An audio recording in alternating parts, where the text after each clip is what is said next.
So Simple tutorial. Good morning students, welcome to SST So Simple tutorial. पिछले class में हम लोगों ने रिजर्व्ड कॉन्स्टिट्यूंसी क्या होती है ये पढ़ा। ये भी जाना कि कॉन्स्टिट्यूंसीज रिजर्व क्यों किए जाते हैं। आज हम उसी लेसन को आगे बढ़ाएंगे और ये जानेंगे कि वोटर लिस्ट और फोटो आई कार्ड क्या होता है। तो आप लोग अपने अपने बुक्स खोल लीजिए और एक पेंसिल रख लीजिए। तो बच्चों शुरू करते हैं। पहले तो कॉन्स्टिट्यूंसी तय कर लिए गए, अब बारी है ये तय करने की कि वोट कौन देगा।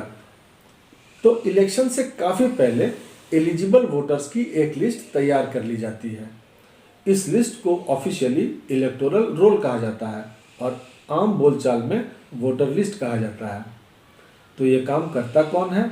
यह काम इलेक्शन कमीशन ऑफ इंडिया करती है। आप स्क्रीन में एक इलेक्टोरल रोल देख सकते हैं। सबसे ऊपर स्टेट का नाम है, उसके नीचे उस कॉन्स्टिट्यूंसी का नंबर, नेम और रिजर्वेशन स्टेटस है। उसके नीचे है number, name and reservation status of parliamentary constituency, जिसके अंदर ये असेंबली कॉन्स्टिट्यूंसी आता है।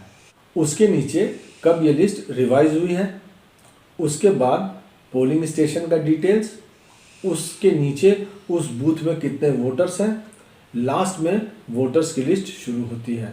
Name, father's name, husband's name, house number, age, sex वगैरह। ठीक है।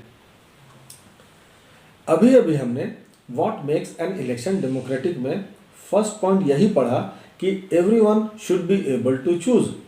This means everyone should have one vote and every vote should have one value। इसका मतलब हर व्यक्ति को वोट देने का अधिकार होना चाहिए, जब तक कि कोई ठोस कारण न हो किसी को इस अधिकार से वंचित नहीं किया जाना चाहिए। यदि आपसे कोई पूछे कि हु कैन वोट, तो आप क्या कहेंगे? All the citizen aged 18 years and above can vote regardless of his or her caste, religion or gender.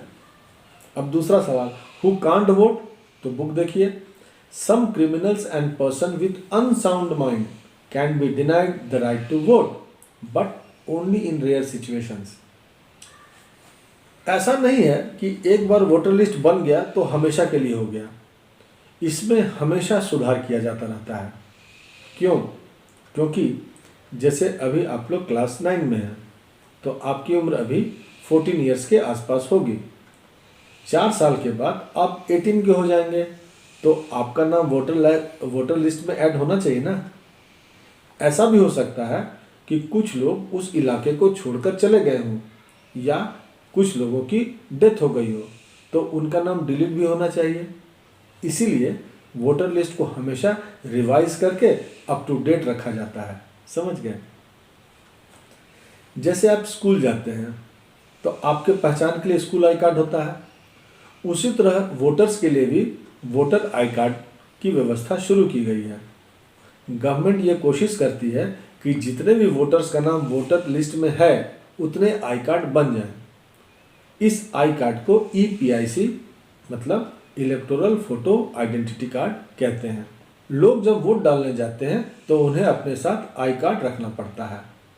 आपके घर में भी आई कार्ड होगा, मम्मी पापा का EPIC निकाल कर देख लीजिएगा एक बार।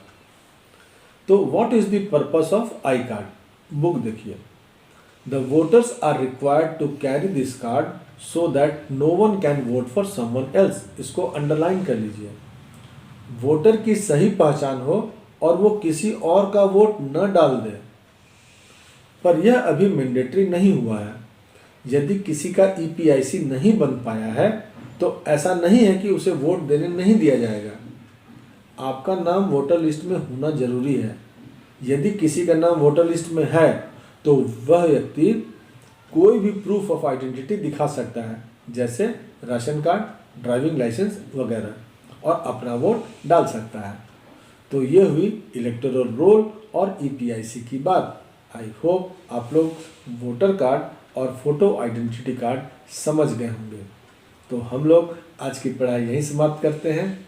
चलिए देखते हैं आज के टॉपिक से क्या क्वेश्चन बनते हैं। 1. What is voter list? 2. Who prepares the voter list? 3. Who can vote, who can't vote? 4. What is an EPIC? Is it mandatory? तो बच्चों, अब आप सब एक बार अपने टेक्स्ट बुक को पढ़िए और इन क्वेश्चंस को तैयार कर लीजिए। अब हम लोग अगले क्लास में मिलेंगे तो इसी चैप्टर को आगे बढ़ाएंगे और जानेंगे कि इलेक्शन के लिए नॉमिनेशन प्रोसेस क्या है।